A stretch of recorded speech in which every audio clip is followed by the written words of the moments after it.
Walter Carr had moved to Homewood, Alabama with his mother after tragedy struck. They had hoped to rebuild their lives after their home was destroyed by the monster hurricane Katrina and wanted a fresh start. Walter was a 20-year-old student, but he was determined to work to support his mother. Little did he know just how hard that would prove to be. Walter had heard that there was a position available at Bellhops, a moving company about 20 miles away from where he lived. It was far to travel, but he had his trusty old car, so he drove over and filled in the application and was lucky to get an interview right then and there. He shook the hiring manager's hand and agreed to start the very next day. If only it were so easy. Just a few feet away from his driveway, his old car spluttered to a halt. Walter's heart started to race as he opened the hood and peered inside. Of all days, his car chose this one to finally give in and die. To his dismay, smoke poured from the engine and he knew that there would be no starting it again. Walter pulled out his phone to tell the manager of Bellhops that he wouldn't be starting after all. Then, he changed his mind. Walter was young and fit, but still, 20 miles is an impossible distance. But Walter was determined. Maybe he could do it. He keyed in the address into Google Maps. Then he started to cry in defeat. It would take him 7 hours to get there on foot, and he had no money to get his car repaired. What could Walter do? He needed this job. His mother was unable to make house payments, and they could find themselves homeless again within a month. Walter simply couldn't let that happen. He had to try. So he set his alarm for 12 a.m. and tried to get a good night's sleep. When 12 a.m. rolled around, Walter awoke. He pulled on his most comfortable sneakers, threw on his jacket, and set off into the night. It would take 7 hours to get there, but he was determined to reach the Bellhops client on time. As if walking the back-breaking 20 miles wasn't enough, life decided to throw Walter another curveball. Walter had started his walk at a brisk pace, but by the time he reached the halfway mark, his legs were shaking. Sweat poured from his face and his feet burned. He had walked over 10 miles, and the exertion was taking its toll. The thought of losing his job on the first day kept him going, as he focused on moving one foot after the other again and again. Then he saw the flash of blue.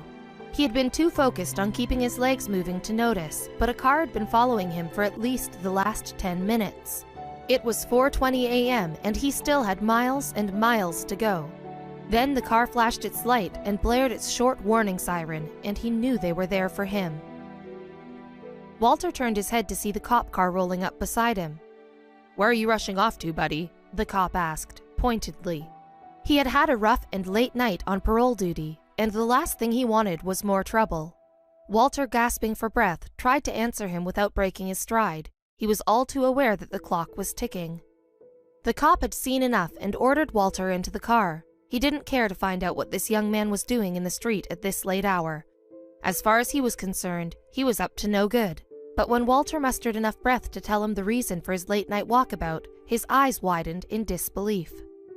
Officer Sean Gray had seen many things in his life, but this boy's determination astounded him beyond belief. They drove the next 6 miles in silence until Walter saw the house appear in the distance. Relief crashed over him like a wave. He had made it before time had run out. He thanked Officer Gray and shakily got out of the car. But there were still more surprises for Walter on that fateful day.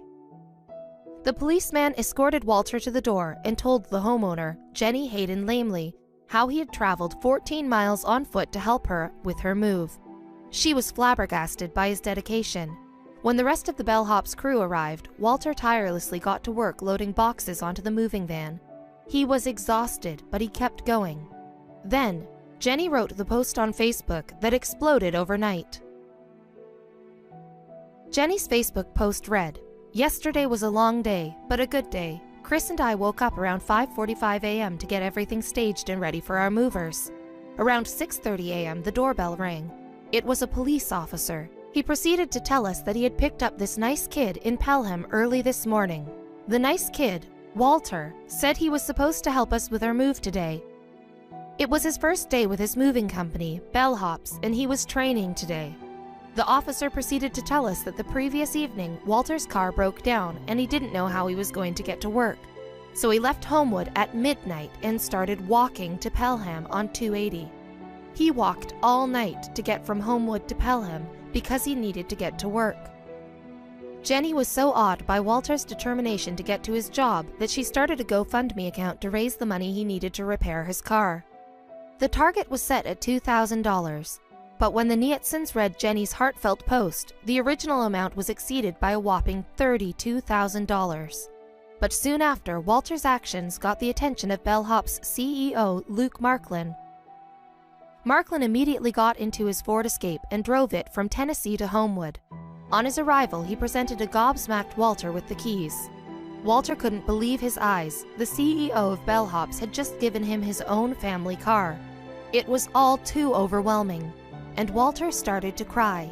He had never experienced such kindness before, as the whole community rallied behind him and cheered him on. Walter's exemplary behavior has inspired thousands of people, and Jenny's original Facebook post has since garnered an astounding 2,000 shares and comments. One commenter wrote, "I'm definitely really touched by his journey as well. It's impressive how we can give excuses to not do something, but then there are people like Walter who don't like excuses and just do it." And another, "Life has made challenges. Walter passed the test. Gracious and humble man." I can't imagine how many times on that lonely walk down 280 in the middle of the night did he want to turn back. How many times did he wonder if this was the best idea? How many times did he want to find a place to sit or lie down and wait till morning when he could maybe get someone to come pick him up and bring him back home? But he walked until he got here, Jenny wrote in awe. Walter's dedication to his job has become a symbol of the hard-working American, and his determination has even inspired a hashtag movement titled "Be Like Walter" on social media. But Walter remains humble and shrugs off the praise, saying, "I just walked." He aspires to become a Marine one day, and he has definitely proved to the world that he can achieve anything he sets his mind to.